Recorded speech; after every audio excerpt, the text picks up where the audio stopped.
మావా, మీకెప్పుడైనా ఒక్కసారిగా ఎడమ కన్ను లేదా కుడి కన్ను తానే కొట్టుకుంటూ ఉంటుందా? అప్పుడే మన పెద్దలంటారు, అయ్యో ఏదో జరగబోతుంది. కానీ అసలు నిజమేంటంటే ఇది సైన్స్ ప్రకారం ఒక చిన్న నర్వ్ ప్రాబ్లం మాత్రమే. మన కళ్ళ చుట్టూ చాలా ఫైన్ నర్వ్స్ ఉంటాయి.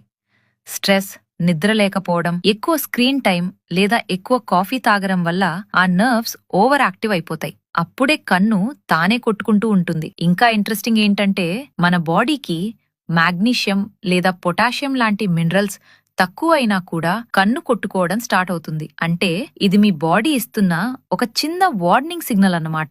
ఇంకా ఫన్నీ ఫ్యాక్ట్ ఏంటంటే ఎడమ కన్ను కొట్టుకుంటే చెడు, కుడి కన్ను కొట్టుకుంటే మంచి అని మనం నమ్ముతాం కదా. కానీ సైన్స్ కి రెండూ ఒకటే బాస్. రెండింటికి రీజన్ ఒకటే, stress plus fatigue. So next time మీ కన్ను కొట్టుకుంటే ఏదో జరగబోతోందని భయపడకండి. మంచిగా నిద్రపోండి, స్క్రీన్ టైం తగ్గించండి, నీళ్లు తాగండి. అప్పుడు అది ఆటోమేటిక్ గా స్టాప్ అయిపోతుంది.